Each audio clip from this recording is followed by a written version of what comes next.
fount of every blessing.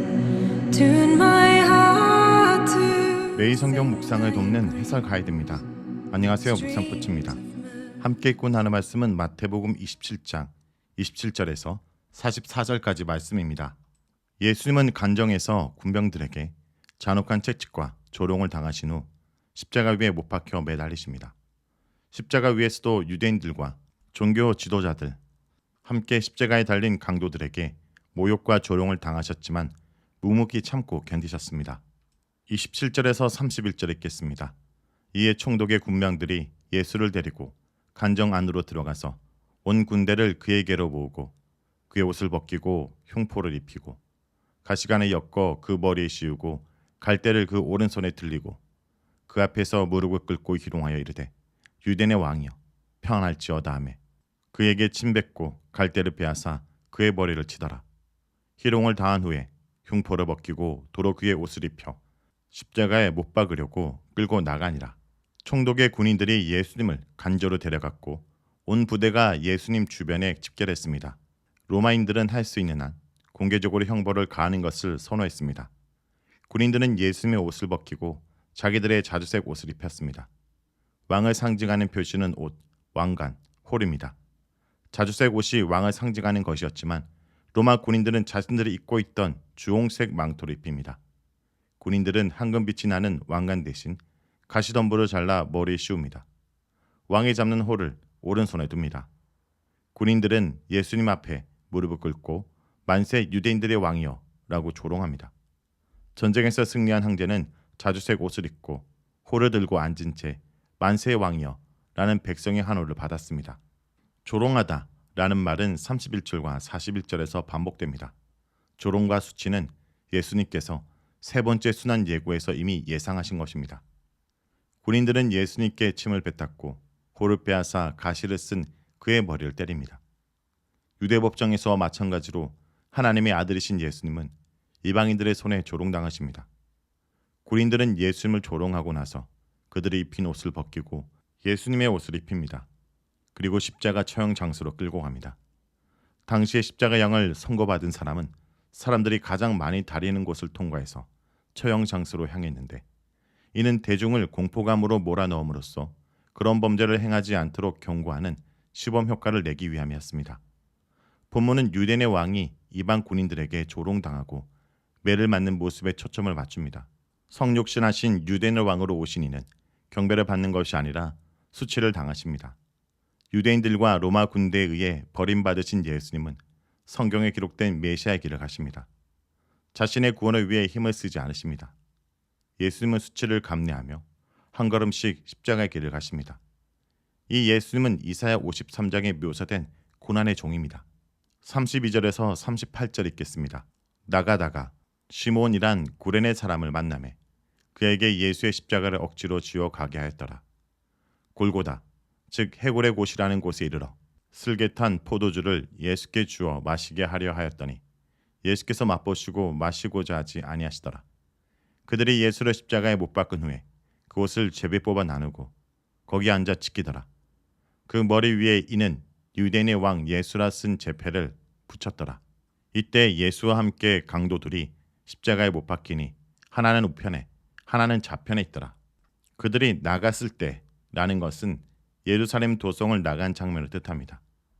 십자가 처형은 예루살렘 성문 밖에서 시행되었기 때문에 군인들은 예수님을 끌고 간저에 벗어나 십자가 처형장으로 향합니다. 사형수는 십자가의 가로대를 직접 운반해야 했습니다.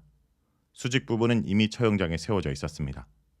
예수님은 연이은 신문, 대중 앞에 노출된 재판, 조롱과 매질 등으로 처형장으로 이동할 수 없는 지경에 이르렀습니다.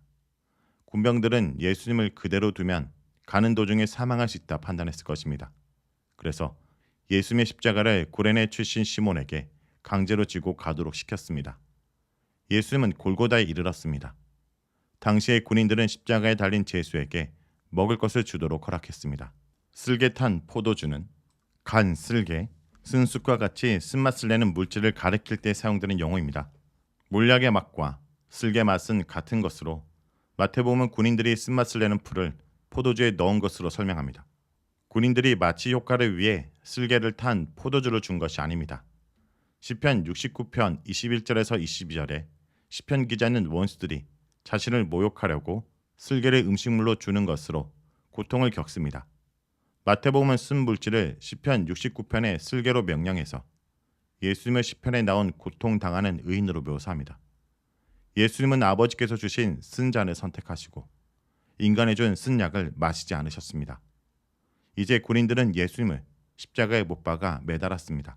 군인들이 예수님의 옷을 나누었으므로 십자가에 달린 예수님의 마지막 모습은 아무것도 걸치지 않은 상태입니다. 수치스럽게 만들려고 죄수를 십자가에 벌거벗긴 것은 로마의 십자가 처형 방식이었습니다. 시편 22편 18절이 배경이란 점을 고려할 때도 사람들이 속옷을 제비 뽑는 것은 나체 상태의 처형을 의미합니다. 군인들은 처형당하게 된 이유를 제시할 목적으로 예수님의 머리 위쪽에 명패를 붙였습니다. 그리고 강도와 같이 십자가 처형을 받은 장면은 예수님이 강도와 같은 수준으로 취급받았음을 암시합니다.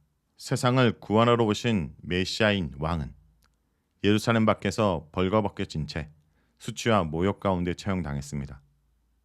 하나님이 목자를 치듯이 아들에게 형벌을 가하는 장면은 글로 표현하기 어려울 정도로 잔인합니다. 본문이 묘사하는 십자가 형벌의 과정은 대중적인 수치를 주는 것에 초점을 맞춥니다. 군인들이 십자가에 힘없이 달려 찢어지고 늘어진 몸의 예수 위에 유대인의 왕이라는 명패를 붙인 것은 그를 대중에게 경고하는 수단으로 사용하기 위함이었습니다. 무엇보다 예수님의 옷을 제비 뽑아 나체 상태로 십자가에 매달아 두는 것으로 공개적인 수치를 줍니다. 하나님의 아들이 벌거벗겨져 저주를 상징하는 십자가에 달리셨습니다. 이는 죄인들의 수치를 가려주고 회복시키기 위함입니다. 그리스도의 수치가 이 땅의 죄인들에게는 한량없는 은혜입니다. 39절에서 44절 읽겠습니다.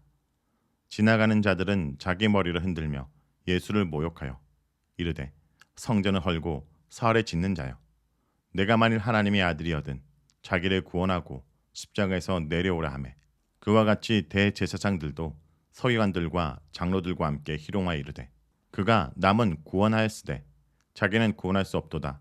그가 이스라엘의 왕이로다. 지금 십자가에서 내려올지어다. 그리하면 우리가 믿겠노라. 그가 하나님을 신뢰하니 하나님이 원하시면 이제 그를 구원하실지라. 그의 말이 나는 하나님의 아들이라 하였도다 하매 함께 십자가에 못 박힌 강도들도 이와 같이 욕하더라. 앞단락에서는 로마 군인들이 예수님을 조롱했다면 본문에서는 동족들을 대표하는 군중, 유대 지도자들, 심지어 십자가의 강도들에게서 조롱당하십니다.